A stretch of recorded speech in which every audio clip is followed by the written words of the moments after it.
you for that question, Nina. And actually, right, that was in the late 1890s, right? 1880, 89, 90, whatever. 1887, Right, 1899. right.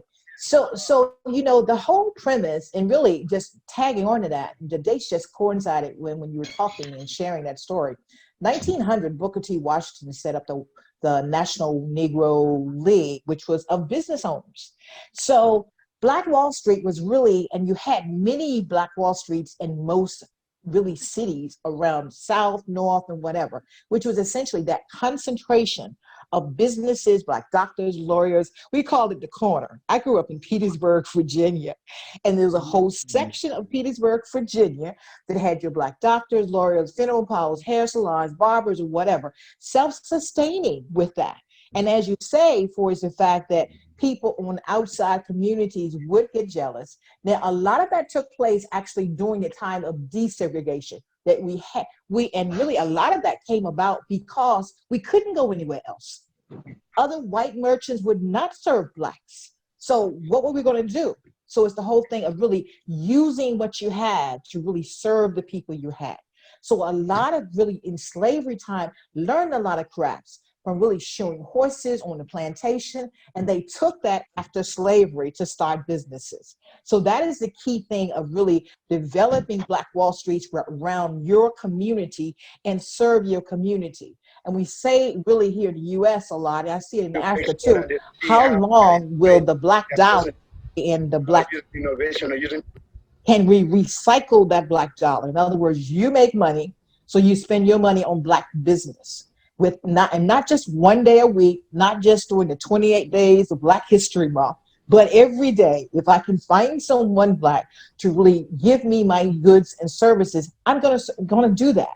So it's like keeping that money in the community, hiring employees, spreading out with that, growing as businesses, as SMEs, and growing, tying into the tech, as McKevin said, because we've got to be progressive. So I see Black Wall Street in every community of the US and in Africa. And so my work globally is working with SMEs and so forth for them to grow their business, then they can hire employees. Because it's unfortunate that the fastest growing segment of entrepreneurs actually is the Black female.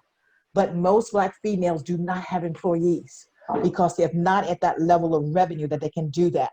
So it's about changing that. So you really can have these mini Black Wall Streets that essentially we can take over and actually have it across the world. Yes. Gabriel, can you chime in on what Black Wall Street means to you? I always say that independence is an event and freedom is a process. And you can, anybody in any country can attain independence by virtue of legislation being passed or by virtue of declaration of independence on Independence Day. But that's the day that freedom begins. And the process of and freedom, the anchor of any form of freedom is economic independence. So what basically was transpiring in Oklahoma, in Greenwood, was basically a true indication of economic independence, of freedom, and then using the economic power of propelling and actually giving momentum to freedom. And that's no wonder people, Black people, were actually moving from the Midwest going down to Oklahoma, where it was, I mean, historically it had been very bad to Black people, but they were going down there because there was the opportunity of actually buying land, which is an asset that can actually be used to empower anybody to wealth. So I truly believe that Black Wall Street was really the engine of freedom for almost every Black person that existed then and now.